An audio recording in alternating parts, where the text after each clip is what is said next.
Welcome to Convo Fango. Today, we are joined by co-writers, co-directors, stars of Alone with You, Emily Bennett, Justin Brooks, and Barbara Crampton.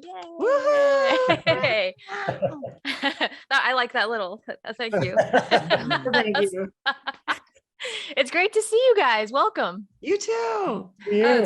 I've missed you since Christmas time, Angel. I always missed you, Barbara, but I've extra missed you since Christmas. Yeah. And I miss you guys too. So we got to like hang out at festivals, which was like Festival run together. Like our festival buddy. We traveled around with you. Travel the world. We just travel the world now. We just hang out. Yeah. I can't wait to do more of that. Yeah, same. I think it's coming. I think so. Yeah. And I feel like you guys got in like at this really like miraculous little pocket of where we were like, okay to do in-person things. And it's like so great. And then it kind of like shifted back a little bit again. So you got in like right in that sweet spot to be like, oh, we get to have a little bit of this. Yeah. We're so lucky. Yeah. Yeah, we didn't know a Fantastic Fest was happening, and then it did, and we were like, okay, we're going, and we didn't realize what a precious time that was. Such a small little point where we all thought, are we over that? Oh no, we're not. And I said, psych. Yeah. But at least you guys got to go and experience Fantastic Fest, which is so fun, and the fans are so supportive at that festival. It's such a great festival. Yeah. They're incredible. And they kept apologizing to us. They were like, it's usually bigger. It's usually like so big. And like, we get to do it. We were like, this is awesome. It was our first time there. And we were just like, this is intimate. We're making good friends and like great connections in the industry. And it was like, you know, it's special. You get to just hang out with it was nice to have the smaller crowd and get to like be more intimate, you know, get to say hello to everybody rather than be lost in the sea of people. It was a very cool vibe, and I was actually grateful for it because I don't know if I would have had a chance to talk to you guys as much if it was like a normal year too. So I liked the vibe of it because it's like you said, it was kind of intimate. It was big enough, but then you actually get to sit and talk with people, like which was nice. Yeah. How many festivals did you guys get to go to? 5? I think, we did. So we did Salem, we did Scream Fest, we did Fantastic Fest, and Telluride. Maybe just 4. And then we played Grimfest, Mile High. That's right. Yeah, we played a bunch. Telluride was an absolute blast. That was one of my favorites. I love Telluride so much. I haven't been to that one. Yeah. And it was pretty much open, right? I mean, everybody was hanging out at that one. Yeah. Barbara, you got to go this year. I know. Yeah. Well, they need to invite me. Nobody's invited me. Hey, Telluride, send that invitation. I guess I could just go. Barbara, we talked to Ted about that. I think you may be getting an invitation. Honestly, it is the funnest place. Like Angel, we got to hang out with you, like in the bar with Phil, and that was like our mountains. It's wonderful. And the audience was just so wonderful. You just walk the drag, and everyone's just like, by the way, people are lovely. Yeah. It's like a movie, but better. Like it's so cinematic and everything is just so beautiful that you're like, is this real life? And then it's just like hanging out and talking about movies and there's like beautiful snowy mountains everywhere. Yeah, it's funny. We were talking to Mickey Keating and he was like, I've been trying to shoot a movie here with Joe Bagos for like years. It's like, it's gorgeous, you know? But how amazing at your first feature that you guys have directed got into all these amazing festivals. So that's kudos to you guys. Yes, 100%. Very lucky. Well, thank you, Barbara. Partially thanks to you, I think. I think just having a small little aspect of it. No, it was all you guys. Well, you brought so much to it, and people, you are loved around the country, around the world. Yeah, that's it's it's been an absolute pleasure, and we're so grateful for all of it. Absolutely. It's an understatement. I have a Barbara tattoo on my heart, actually. Yeah. I think the entire heart. Doesn't everyone? So tell us a little bit about what Alone with You is about. You always make me do this. I know you're really good. Alone with You is a paranoia thriller horror film about Charlie Crane and her anniversary night with the woman of her dreams, her girlfriend Simone. And slowly throughout that evening, Charlie is forced to confront her past, her present, and horrors that she may have been hiding even from herself. Very nice. Yeah. You've been practicing this. Yeah. Yeah. Well, the good thing about your script, one of the good things is that when it was first sent to me and I read it, I saw all of that and I didn't know what the reality of what she was experiencing was. And you surprised me because I kept thinking, oh, I know where this is going. I know what this is. Yeah. This is probably this. Oh no, okay, it's this. And then where it went, I wasn't expecting. So, that was great. It was a real surprise. Oh, excellent. We're so glad to hear that, because quite frankly, you can think that this film is one thing, especially watching the trailer now that that's out. And honestly, I hope people do go in thinking one thing. I hope people don't read too much about it, but I hope they go in and just go on the journey, because I think it does have some surprises. So I'm glad to hear that from you, Barbara. And I'm hopeful that it's one of those movies that you can go to with your friend and you can both walk away having experienced a different type of film. Like we've already gotten to talk to some of the people that have seen it, and they're like, I think this, and I don't think that, I think this, and then they're like, which one of us is right? It's like, I'm not doing that. Somebody I talked to earlier, because I've been doing some other interviews today, was saying, exactly that, that you could look at this film and think, oh, this particular character got her comeuppance, or you could look at it and say, oh, this particular character had something sad and horrible happen to her, and look what it is, depending on the lens that you view it from. I think that's accurate, Yeah. That's awesome to hear. Well, and I think that speaks to a longer shelf life, hopefully, because this, even though it was made during a pandemic, this is not about COVID. This is not about what we were all experiencing outside. So I hope that people do argue about this film. Honestly, that's my favorite thing to do, is to have different opinions about, like, I always think the last scene of a film is your walk to the car after. Like, I always, the conversation between yourself and your friend or your partner, that little possible argument, or what bit did you see differently? It's great to hear. Right. I mean, it's about point of view, right? I mean, you as the storytellers you have a point of view about what you're trying to say, but there's also the point of view of all the individual audience members who watch something. Absolutely. What they think about it. I mean, I love a movie. I love a movie that's kind of a scavenger hunt within it, and I've always loved movies that I can go within the third viewing and be like, I did not see that thing. Right.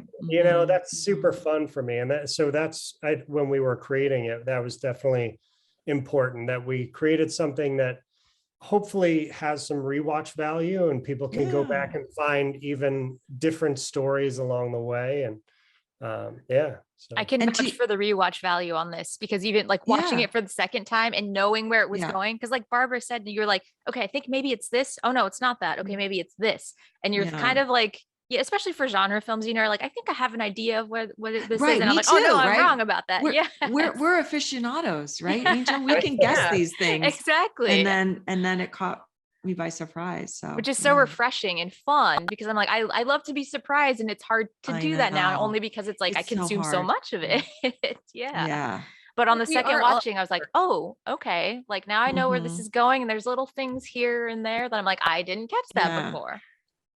That's so awesome. I love hearing that. Well, and you're right. It's like we're in the Scream era, right? Like the new Scream just came out. It's super meta. Like we all understand, we have the same language together. We're all talking about it online. We all know where films go. So the fun of it is kind of guessing where it's going to go. Where is it going to try to get me? And will it get me, or won't it get me?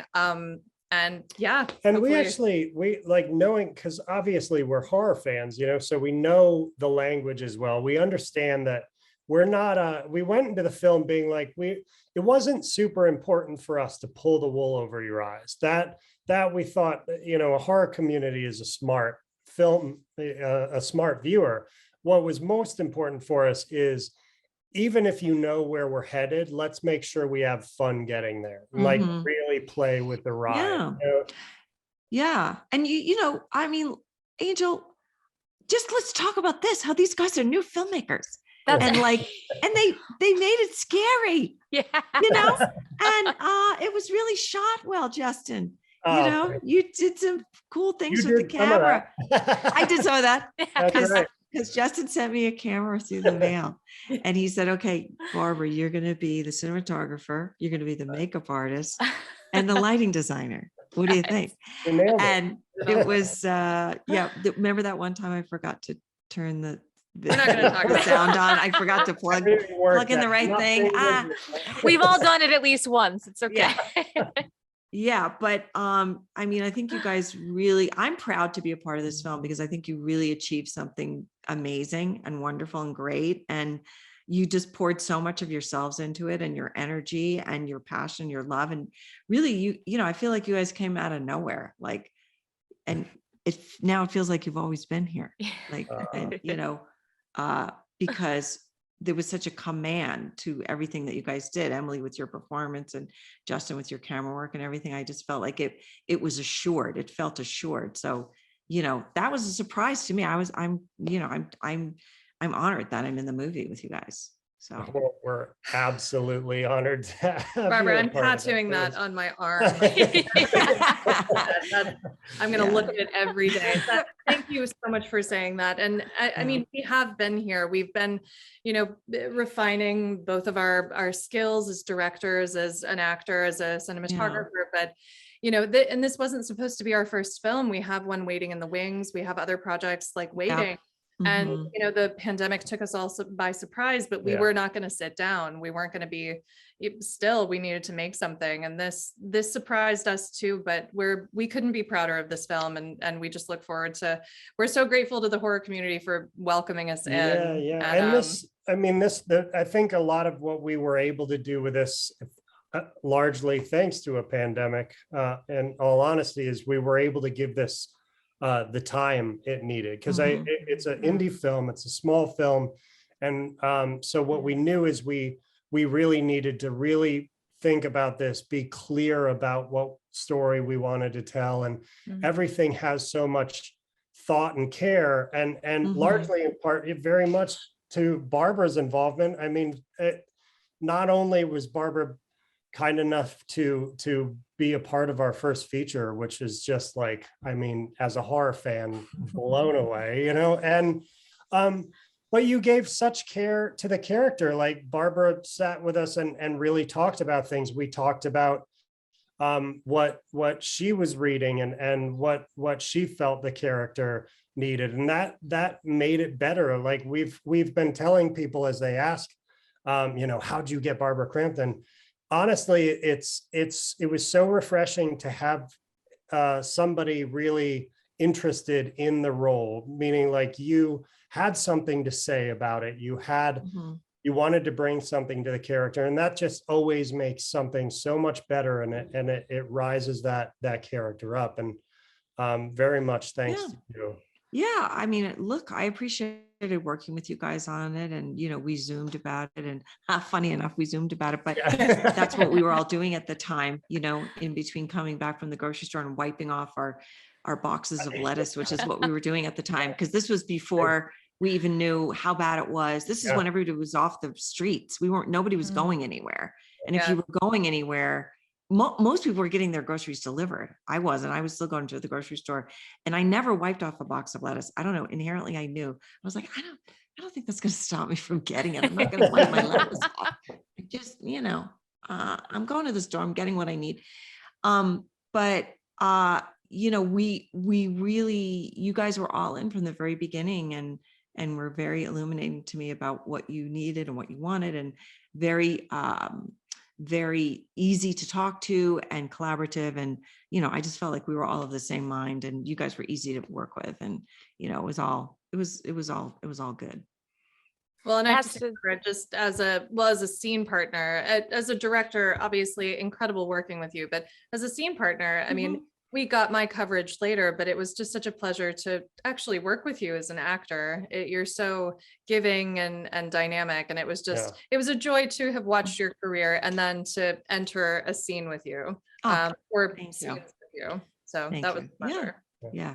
Yeah. Were you guys on different coasts, like opposite coasts, filming this and directing and interacting with one another? That's so wild. Was all over. I mean, we had somebody in Texas. Well, Barbara, we didn't meet you until after we shot the film. Yeah. I only met you guys really a few months ago when I was in New York. Yeah. And then we got together and we had Mexican food on 8th Avenue at, what was the name of that restaurant? It's across the street from Lincoln Center. I can never remember.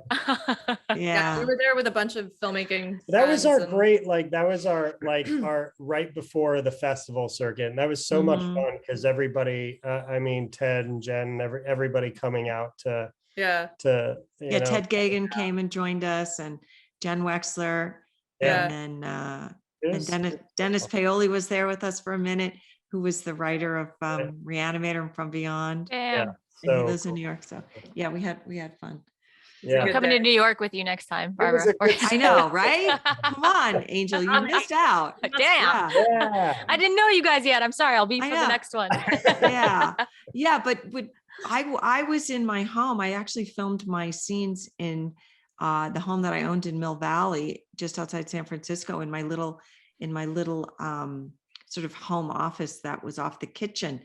And, because it was the pandemic and my kids and my family were around, I'm in Lake Tahoe right now, and we own a condo up here. And so I sent my family away. I said, okay, I got to concentrate on this, and you guys can't be coming in for sandwiches and drinks. And so you need to leave, because I know you won't be able to like stay in your room. So I sent them up to Tahoe, and then we worked on it while they were gone. Smart. You guys get out of here. Mom's got to work. Thank you for doing that. I do remember I think we had to reschedule one thing because a neighbor was doing some construction as well.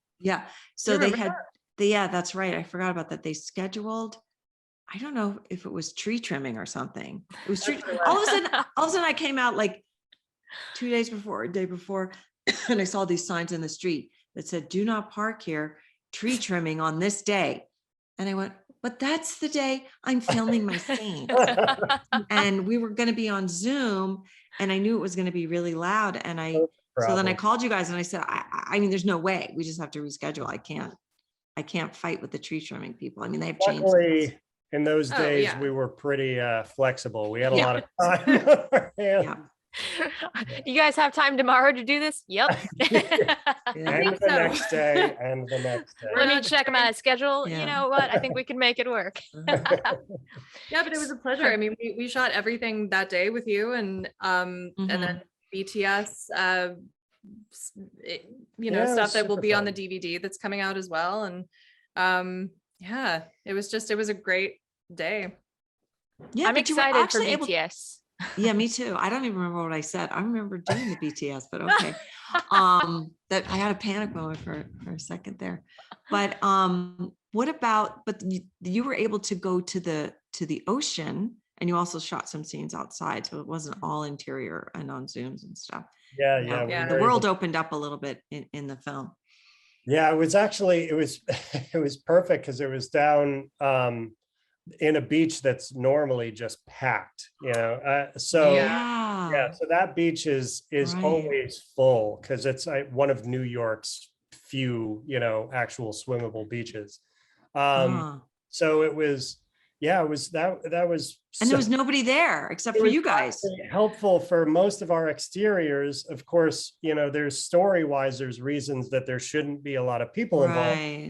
And that just, one of those happy accidents through this time. There were fishermen, because we actually shot on that beach, I think for about six total days. We had to go at like 4 a.m., like drive out there. It was, but just to get the light consistent. But I do remember, there were a few people because there were some fishermen, one of whom would not move one day. And we were just like, okay. And then another day, this speed walker, this woman was there every day, and she would walk in front of the camera, and we thought she was trying to be mean. And then like the last day we were there, we were just like, here she comes. And she would just wave at us. And we were like, do you really not know what a camera is? Like, we're here. She was trying to get that cameo. Come on. I know. Real hard for that. You couldn't write her in though. No, I was like, I don't know if that wave is passive aggressive, but all right, we just get out. She's like, one of these takes is going to make it in. They Yeah. cannot cut me out It's for New 6 York. days in a This is row. my chance, baby. That's This is my right. chance. Well, and then the shot of Manhattan when we're at the Brooklyn Bridge Park, I mean, it's like a 28 Days Later shot. That's not a shot you can ever get with no one there. And we didn't have to permit for it, which is legal because we did not have sticks. We didn't have a tripod down, so that's legal. But I always say that. But we just showed up and there was no one there. And we just got these amazing. the production value of that alone was just, that's even just that moment is such a precious like time capsule in the film in a way. Strange. Yeah. This is a COVID film out of necessity, but it doesn't feel like a COVID film, which is why I feel like this is it's of the moment, but not so much so that it doesn't have lasting power. You know what I mean? It lends itself to the story. And then you guys were so smart about like bringing in other actors and then taking it largely takes place in the one location, but you guys were so smart about opening it up in very specific ways to where it's like, okay, it's amazing that you were able to pull this off, but also it has lasting power because it's not so like of the moment where it's like, well, we couldn't really do much else outside of that. Thank you for saying that. Yeah, we really, I mean, it was your apartment. Insane. We lived on set. I mean, we really don't wanted live there to anymore. avoid. I was going to say, I don't recognize those curtains. No, I mean, it was important for us to like, we did not want to engage with the pandemic in the least bit. Like there was enough horror going outside our front door that we're like, what? But what was really kind of interesting to us is what we were seeing a lot of our friends and ourselves, frankly, go through, I guess, more psychologically through this time and more of this, this question of when you get stripped of the places you go, the things you do, the people you spend time with, the things that we identify ourselves by. What then? Like when you're really truly faced with this kind of isolation, that's the story we thought was really interesting. That's what we wanted to tell, not something so much with, masks and elbow bumps and all that stuff, because that time will fade, and those films will become awesome little time capsules. But I think that there's something in that isolation that felt evergreen and would stay with us well past the pandemic for sure. The horror of being alone with my thoughts. Yeah. We've all been there. You guys captured it worse. wonderfully. Yeah. I think, Barbara, you no longer live in your set and we no longer live in our set. That's right. We all just had to burn that place and take we haunted our respective homes and then had to flee. Yeah. You guys live in another place in Brooklyn? Yeah, we have a place in Brooklyn and then we're at our place upstate too. It's been like doing tours. When are we shooting a movie up there? Oh, that's the next one. Is that the one I read one of yours? Is that one? Yeah. That's okay. Yeah. There's no part for me in that. You should write one. Rewrites. Yeah. They're always rewrites. Be the lady at the store. Go to the store. Can I be a Speedwalker cameo? Yeah. But don't cut me out though, okay? Speedwalker. I've been practicing my form. It's like our Hitchcock in our movie. We have the Speedwalker in every film. Right? Yeah. She was there. Amazing. Yeah. Here comes the Speedwalker. All right, we'll have to try to roll for you in that one. I know we have to wrap it up. I could talk to you guys for another couple of hours because I'm having so much fun with you guys. But thank you so much. This is really cool. I'm really excited for people to experience this and go in kind of like as blindly as possible. Better not to read too much about it. Yeah. This is fine. There's no spoilers here. This is great. But I want people to go in as blind as they possibly can because it's a treat, Yeah. Thank you. Angel, thank you for having us. Thank you Great guys. To see you. It's always lovely to see you guys. Alone with You in theaters February 4th and on demand, digital and DVD February 8th. Check it out.